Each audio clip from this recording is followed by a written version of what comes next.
Good evening. Welcome to Release Your Wings. As one of the Psalms tells us, yea, though I walk through the valley of shadow of death, I'll fear no evil. Tonight we're going to talk about feeling safe in a turbulent world. I'm Dan Bagley, and I'm interviewing Shireen Chada tonight. So Shireen, how do we feel safe or safer in this world surrounding us? I want to share a story.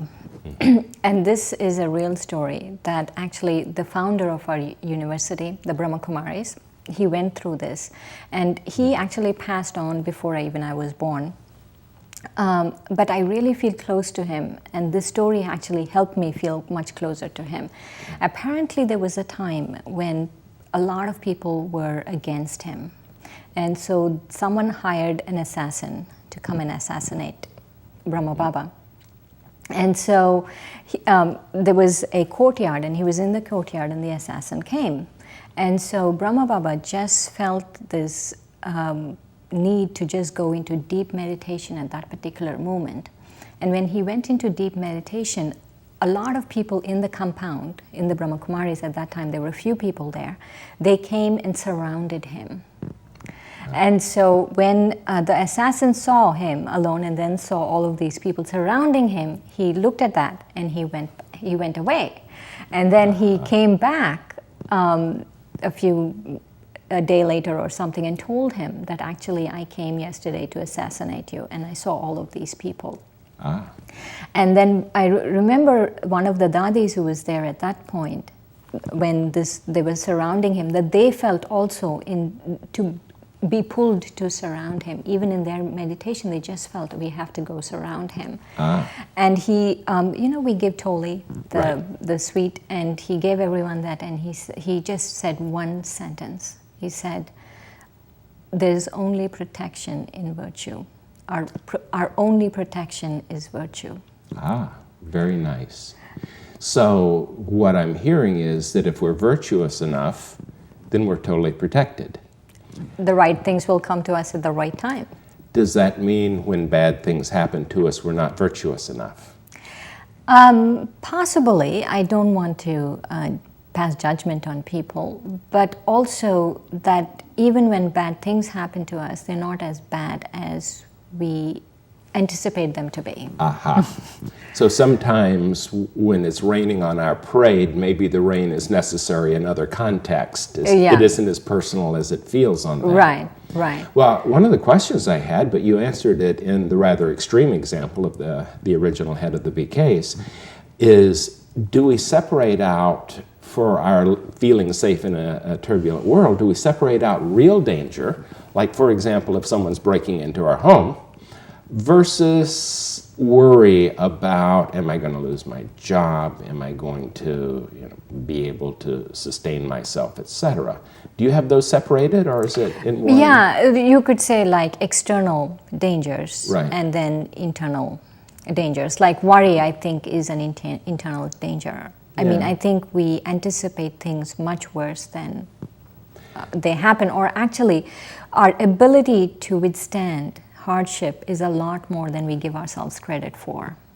So in a Job context, everything I feared has come upon me. I often think of that in terms of perhaps worry being like negative prayer. If I worry about something, I can almost bring it about. I worry about forgetting my lines in a play. I mean, that will probably increase my chances of that. On the other hand, another thing is, if I never am concerned, then I may not prepare enough. Right. It is. It is a fine line. But I feel that more than if I worry too much, do I bring it on myself? That I feel if I worry too much, like I'm not letting myself progress. So I'm staying in my story rather than expanding my capacity for who I could be. Yes, and I was especially thinking about, when we're thinking about safety, I was especially thinking that there are a few things that there are tenets that I live by. And one of the tenets is about this kitten, and actually the story was told to me when I was very new in the BKs, and that there was a fire and there was a set of kittens, maybe 4 or 5 kittens, and the house was on fire. And after they made sure the fire was extinguished and everything, and they were looking for the kittens because they were mewing, and they found the kittens in the fireplace. And so even in that fire, and they were safe in unlikely places, the fireplace. And so for me, the reason why I felt the kittens were safe is because of their innocence, is because of their cleanliness, their purity. You know, they're so sweet and innocent. And so that if I want to be safe, then I really need to protect my cleanliness. That if I'm clean, and worry doesn't let me be clean. I see. So if you live a life that you have a clear conscience, many of the things that others, like someone will cheat me, if you don't have cheating in your heart, you may not feel the fear of it as much. Is that part of it? Yeah, or what I'm saying is, if someone does cheat me, it's not as bad as we're expecting it to be. We have the capacity, the resilience to withstand someone cheating me. Yeah. And that there's no need to worry about it in advance. Whenever it happens, I have the capacity to deal with it. So I'm really wasting my time now actually worrying about it. Right. So keeping a clear mind, a clear spirit, a clear heart, it sounds to me, is keeping your priorities of what really is important on the table, as opposed to getting attached to those things which come and go. Right. Like someone may take my money, or my stereo may disappear. Not that I want my stereo to disappear, but those things are not as important as the core happiness of values and things like that. Right. You know, there is a saying in the Gita, and that our mind is our own best friend and our own worst enemy. Yeah. And so we can really be our own worst enemy when we start worrying like that. Yeah. And the result is not the worry is not about, or we are not losing by, we are bringing it like I'm losing my stereo. So losing the stereo is not the problem. I've actually lost my mind long before I've lost my stereo. Yeah. And so I like that. Well, you know, just this week I was talking to a financial planner, and he was talking about this. He said, in my world, we haven't been in a recession, we've been in a depression. And he clearly had lost a lot materially. And he said, and what I've gotten from this is, I realized that I'm a better person. I'm a better father, specifically. That I realized how attached I was to things that really didn't matter. exactly. And now I feel, and I said, sounds to me like you're telling me, and this is a guy who's handling family investments, and I said, sounds to me like you really found a blessing in your setback. And he said, my values have absolutely changed in these hard, turbulent times. I added turbulent here for this thing, but it was these hard times. And I thought, yeah, and I think that's what you're saying. If we keep our hearts open, then there's a benefit even in things that we would have viewed from an ego or an attachment standpoint, is if I lose my stereo, metaphorically, I lose my identity. If I lose my iPod, I lose my whole soundtrack. Oh my gosh. So within that then, how do we keep the focus within the turbulent times? How do we get to that purity, that innocence? You know, one of the things that I was thinking is about the kittens, is to remain safe as the kittens, is that we have to have some level of surrender. And because the kittens really are not thinking for themselves, planning for themselves. Right. There was a surrender. And I feel that surrender to the right person, being, and in this case, I would say God. And so that there has to be this surrender to God. And also the other aspect is I have to use everything I have right now in a worthwhile way. Not waste my time, not waste my other resources. And so I will be safe because I will be able to keep my peace, my silence, and that peace and that silence will attract the right things. So what I'm hearing you, now I know that some people may hear surrender as just giving up, but that's not really the context of which you're talking here, because you followed up by saying, the right things, I will do the right things, I'll take the right actions. Right. But I'm listening to the higher message, not the lower message. Is that what I'm hearing you say? Right. And also there's one thing that I feel is that as kittens, they're children, right? And I feel we are all children of God. And so when I mean surrender is like a child, it's not that I absolve responsibility from myself. And that could be the other extreme of surrender. Oh, I'm surrendered, and so I'm not going to take responsibility for anything. Or this extreme could be, what am I surrendering? Who am I surrendering to? And so it could go both ways. But what I'm saying is not either of those, but the path of really understanding that I belong to someone and that there's safety in that silence, in that peace.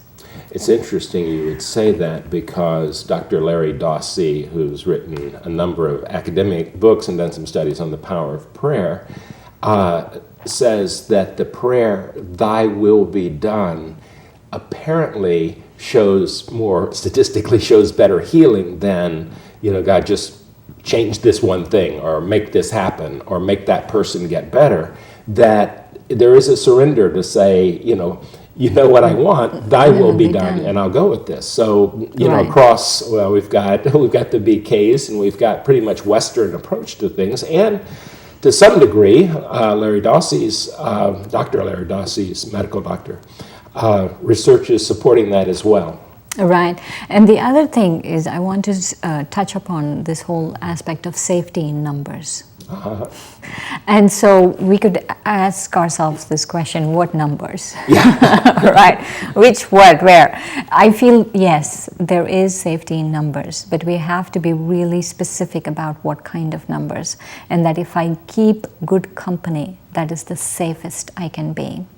Okay, so there are a couple of things. Of course, my smart aleck self thinks, are you saying 10,000 lemmings can't be wrong? And that is not what you're saying. If you have the right people, you have large enough number of people that are supportive. Yeah, to really belong to a faith community, to really understand that your mind could be playing tricks on you sometimes. And so to trust someone and get their opinion on something. And so all of these things I feel are important, and to have a community. Right. And the right community. And so do you have a magic number of this rightness? Does it take, No, when I meant right. the right community is that they are thinking in the right way, and the right people, not exactly. the number. Yeah. Because I feel like my relationship with my wife is, I get great counsel. I don't listen as well sometimes, but I know absolutely that our relationship is, just as I'm totally on her side, she's totally on my side, and watching out for my grander interest rather than the petty interest. Right. Attached to the stereo or the iPod or something like that. Right. So where do we go with this in looking for that supportive, nourishing community?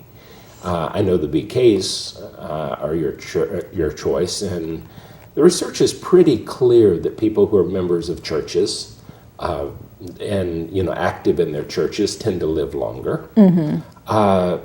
Is it an intuitive thing to say, where does God take me? Where is my spiritual self going? Or how do we know that? It could be. I think you have to knock on a few doors, and then you'll know. Yeah.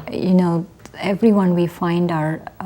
I feel there are people already there in place. I just have to go find my people.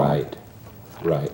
So part of our search then is not having a predetermined, it must look like this, but maybe to reach out and find who we resonate with. Exactly, and we'll know who we resonate with. Yeah. And also this whole thing about I shouldn't have a preconceived notion about how safe is going to look like. Just like that gentleman is perfectly all right. He's safer now than he was before. Yeah. And so we will be safe. It's an adventure. I can't say that we are not going to have turbulent times. We are going to have turbulent times. Right. But I know as as a humanity, as a community, that it's going to be an adventure that we can all win. Yeah. So even in tough times, even when we suffer as we have as many individuals and as a society, some loss of some things we had a few years ago, there is a faith component that says, not fearing but faithing, that says, yeah, I can end up better than I was because I'm a better person having survived it. Right. That's right. nice. Thank you, Shireen. Thank you, Dan. And thank you for joining us tonight. I hope you feel a little safer. Good night.